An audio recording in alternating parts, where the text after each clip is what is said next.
bagi kakiku, terang bagi jalanku. Waktu ku bimbang dan hilang jalan. Shalom, selamat pagi Bapak Ibu Saudara yang terkasih dalam Tuhan Yesus Kristus. Kita bertemu lagi di Renungan Pagi Pelita Kehidupan. Mari Bapak Ibu Saudara yang terkasih, kita mau merendahkan hati, kita berdoa. Bapak yang baik, hati kami sungguh bersyukur Tuhan. Hari demi hari Tuhan menyertai langkah kami begitu indah.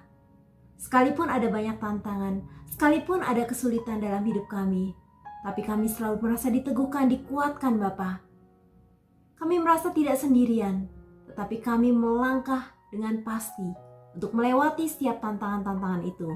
Terima kasih banyak Bapa. Pagi hari ini Tuhan, kembali kami siapkan hati dan telinga kami Tuhan untuk mendengar kebenaran firman Tuhan.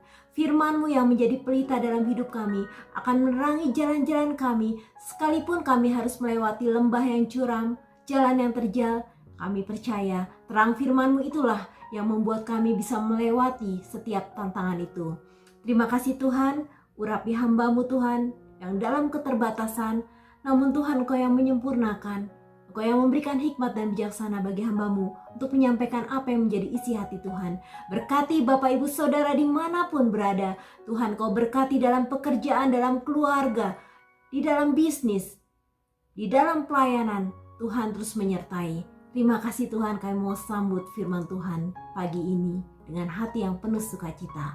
Haleluya, amin. Bapak Ibu yang terkasih, pagi ini kita akan merenungkan firman Tuhan lebih dalam lagi dengan topik bahasan yang masih sama dengan kemarin, dengan tema bejana kehidupan. Yeremia 18 ayat 3, lalu pergilah aku ke rumah tukang periuk, dan kebetulan di sana ia sedang bekerja dengan pelarikannya. Bapak Ibu Saudara yang terkasih, Yeremia menuruti apa yang Tuhan katakan untuk pergi ke rumah tukang periuk itu, dan di sana dia mengamati bagaimana tukang periuk ini bekerja dengan pelarikannya. Yeremia tentunya juga mengamati sang penjunan yang sedang membuat tanah liat. Yeremia mengamati bagaimana ketekunan, keuletan, kerajinan, kegigihan, ketelitian, kesabaran, kelembutan. Bahkan dia memperhatikan hal-hal yang spesifik bagaimana sang penjunan ini membuat bejana ini dengan sangat hati-hati. Setiap tukang periuk pasti memiliki desain rancangan tersendiri mengenai tanah liat yang ada di tangannya yang akan diubahnya menjadi sebuah bejana. Dan tentunya ia memiliki kreasi sehingga bejana ini akhirnya menjadi bejana yang indah, bermanfaat, bernilai dan memiliki nilai jual yang tinggi. Yeremia 18 ayat 4, apabila bejana yang sedang dibuatnya dari tanah liat di tangannya itu rusak, maka tukang periuk itu mengerjakannya kembali menjadi bejana lain menurut apa yang baik dalam pemandangannya. Proses pembuatan bejana tidak dilakukan dengan asal-asalan, tetapi step by step, tahap demi tahap dilakukan secara detail. Bahkan ketika tukang periuk itu melihat bejana yang sedang dibuatnya itu rusak, dia tidak segan akan mengulangnya kembali membentuk sampai bejana itu didapatinya sempurna sesuai dengan desain dan rancangan yang diinginkannya. Kita bisa membayangkan rumitnya proses pembuatan sebuah bejana, tapi semuanya dilakukan oleh tukang periuk dengan segenap hati. Dia menyelesaikannya sampai tuntas dan hasilnya adalah hasil yang terbaik. Dalam menjalani kehidupan ini, kita tidak bisa lepas dari yang namanya proses, dan kita pun tidak bisa menghindari proses itu. Jalan yang harus kita tempuh adalah yang pertama, kita harus melewati proses itu. Yang kedua, kita harus menyelesaikan proses itu dengan sebaik-baiknya. Yang ketiga, jangan pernah mengeraskan hati supaya proses itu tidak berlangsung lebih lama lagi. Yang keempat, tetap miliki keyakinan bahwa proses itu akan selesai tepat pada waktunya dan akan indah pada waktunya. Saya memiliki papa mama yang selalu memenuhi kebutuhan kami, dan kami merasakan kami begitu nyaman dengan keadaan yang ada. Di rumah kami dilayani 3 mbak yang selalu sabar melayani kami. Apapun yang kami minta selalu dipenuhi. Suatu hari ketika saya satu SMA itu saya pernah bertanya kepada mama, "Ma, kenapa di rumah kita harus ada 3 mbak?" Mama hanya bilang supaya nggak repot, apalagi mama punya 3 anak, supaya bisa telayani semuanya dengan baik. Saya dan adik-adik kala itu selalu merasa yang namanya zona nyaman. Yang kami tahu apapun yang kami ingin akan tersedia. Namun ketika saya dibawa Tuhan masuk dalam sebuah babak yang baru dalam kehidupan saya, tahun 1999 saya mengambil keputusan menjadi hamba Tuhan, dan tahun 2001 kami menikah. Di situ ada begitu banyak tantangan, kesulitan yang membuat seringkali saya menangis di hadapan Tuhan. Zona nyaman yang dulu saya alami semuanya berubah total, berubah menjadi hutan belantara dan padang gurun. Mungkin kalau digambarkan saat ini, lagu Jejakmu Tuhan itu merupakan ungkapan isi hati saya yang terdalam. Sering ku tak mengerti jalan-jalanmu Tuhan, bagai di belantara yang kelam. Di situ saya mengatakan, Tuhan, ternyata proses itu menyakitkan. Tapi saya dan suami sudah berkomitmen untuk menjadi hamba Tuhan. Kami katakan, kami tidak mau mundur dan kami akan tetap menjalani proses ini bersama dengan Tuhan. Ketika mendapat kabar kami ditempatkan pelayanan di Jatinangor, kami mulai mendoakan untuk Tuhan menyediakan tempat tinggal buat kami. Akhirnya dengan tabungan kami yang terbatas, kami menyewa rumah yang sangat sederhana di Jatinangor. Pada bulan Mei 2002, Tuhan mengaruniakan kami anak pertama, yaitu Yoel. Saat Yoel berumur 7 bulan, saya melihat badannya merah semua. Berselang 5 jam kemudian, merah-merah di seluruh tubuhnya itu berubah menjadi nanah. Pada waktu itu suami saya tidak ada di rumah tapi sedang pelayanan. Karena saya nggak punya HP, saya nggak bisa hubungin dia. Akhirnya saya menunggu sampai suami pulang.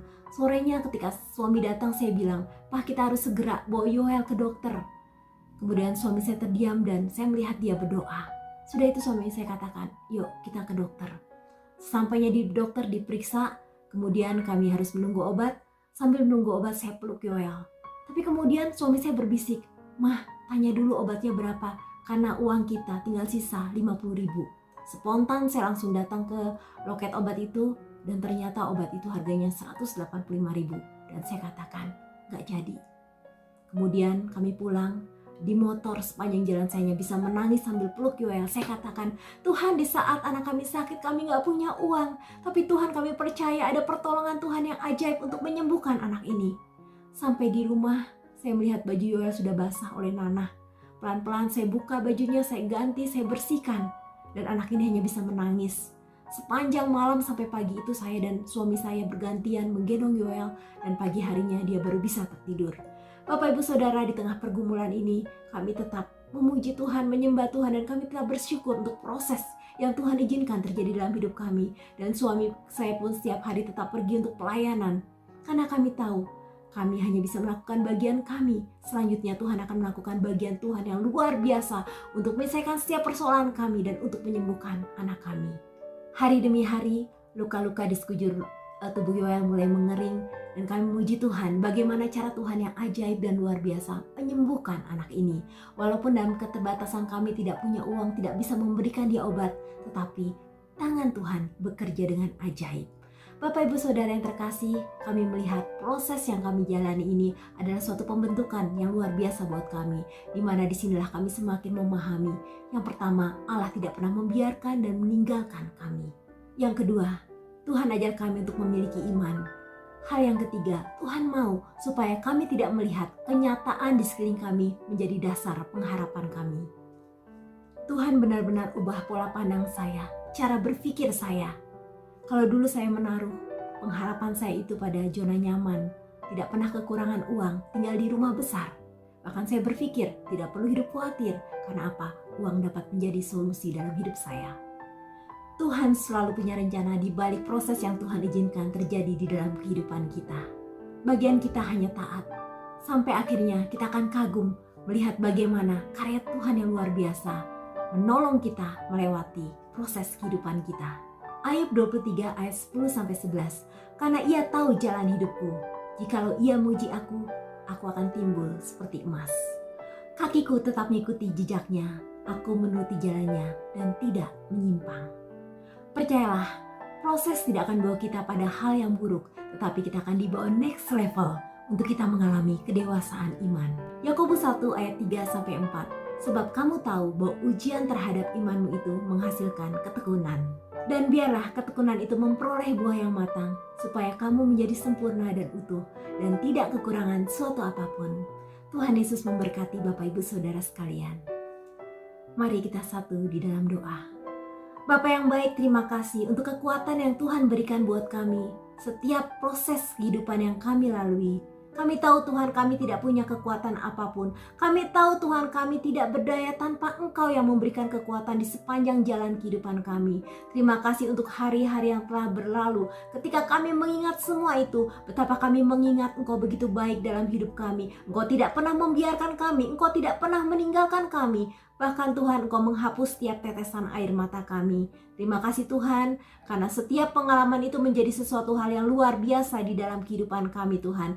Kalau kami mengingat semua kebaikan itu, maka kami bersyukur Tuhan, dan kami mau melangkah dengan penuh keyakinan. Karena kami percaya tantangan di depan kami pun Engkau akan tolong seperti hari-hari yang telah lalu. Kami berdoa Tuhan buat Bapak Ibu Saudara yang saat ini sedang mengalami pergumulan. Tangan Tuhan bekerja dengan luar biasa. Bagi yang sakit disembuhkan, bagi yang mengalami keadaan ekonomi yang penuh dengan pergumulan, Tuhan pun akan menolong mereka, memberikan jalan dan solusi yang terbaik. Terima kasih Tuhan. Kami mengucap syukur untuk firman Tuhan pada pagi hari ini, dan kami mau selalu mengawali hari kami bersama dengan Tuhan. Dalam nama Tuhan Yesus kami berdoa. Haleluya. Amin.